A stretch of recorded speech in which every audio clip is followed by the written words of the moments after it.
fun. Let's go! I have to completely agree with you there. Yes, we are now ready to get back into this first set on Prokhorovka. And yeah, taking a quick look, PvP Super Friends as the blue team to the north, their opponent's team efficiency to the south.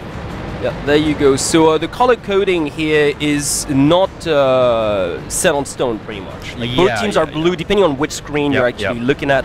Yeah, just we'll try to be as clear as possible as to what's going on. So right now, taking a look at MegaJoel and his mates. So that's team efficiency with a pair of T32s, and then you've got, I believe, DJuice is. What is that? Is that? It's really hard to see, actually.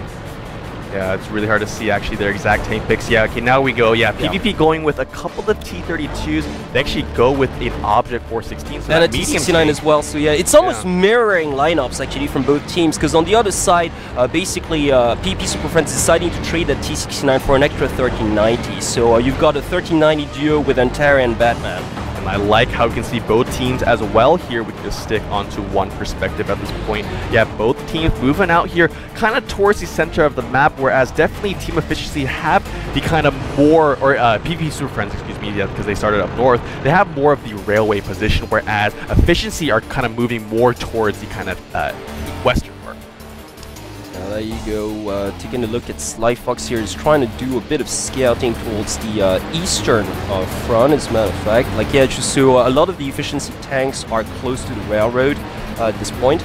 Yeah, you've got MegaJoel and Pred Air, so that's the pair of T32s guarding the village in the middle section of the map. Now PvP is trying to crawl up to the north, but yeah, they definitely do not want to compromise their T32s too much. Look at that, Robin already just almost at the midsection of the map, trying to just perhaps crack a shot at Sly Fox. The elevation is not allowing him to do so.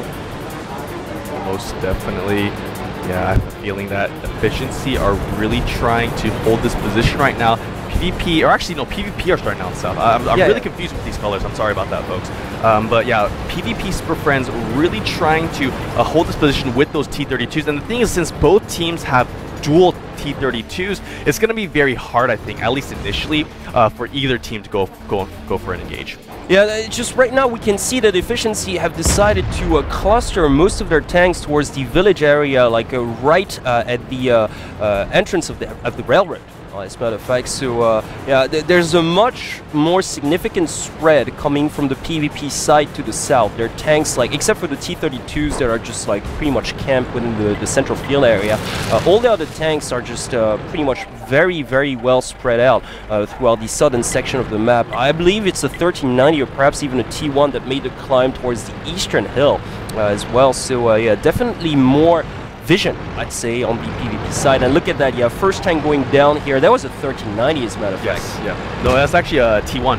Oh, so it's okay. So trading T1s. Actually, just right now, we've got Efficiency losing their second T1 as well. So slight advantage in favor of the PvP side in terms of visibility right now.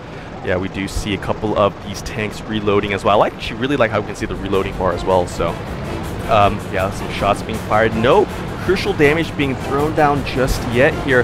These tanks are still trying to get in position. I feel like PvP Super Friends are, yeah, they are transitioning their dual T32s over here towards the railway area. Yeah, they're looking for an engagement towards the railroad, actually, because they realize now that basically they've got the advantage in terms of, well, vision.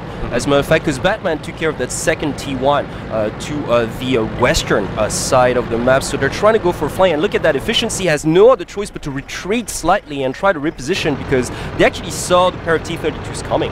They might take a couple of shots here. I mean, if Robin and Anuto both kind of come out over this hill, they should be able to land some shots, at least on the Pred area here. Yeah, there you go. Pred area taking, actually, barely dodging a second shell here. Robin taking some splash damage, but another huge shot. Landing and another one. Oh, he's going to go down. Yeah. He's going to go down. He goes down. Yeah, the thing is, PvP Super Friends already had the pseudo kind of surrounding maneuver onto those tanks by the railway. Look at this MegaJoel in a little bit of danger as well. Oh, yeah, he's being flanked from the west as well. He goes down. This is game over. Yeah, and this is what we were talking about, actually, is Team Efficiency cannot allow PvP Super Friends to get this map control because they allow PvP Super Friends to spread out, take control of the entire field area. By the time they were just, you know, they had an idea of what PvP Super Friends wanted to do, it was too late.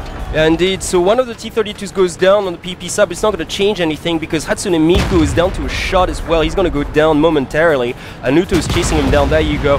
So this is pretty much game over. And once again, like, you know, as soon as the set started, I was kind of concerned for efficiency because they were way too clustered towards that village area, whereas PvP pretty much, although it was kind of a 50-50 spread on the map, they were much more spread out, had so much more vision than their opponents, and ultimately paid off. Most definitely so here. Great start coming out from the PvP Super Friends here. They're really showing their map dominance. This is the classic play that they always like to do, executing it perfectly. And indeed, Slyfox getting an extra hit, but he's not going to last as well. This is a 2v1, and he's the lone survivor, and he's going to go down. Now his squad is charging, and there you go.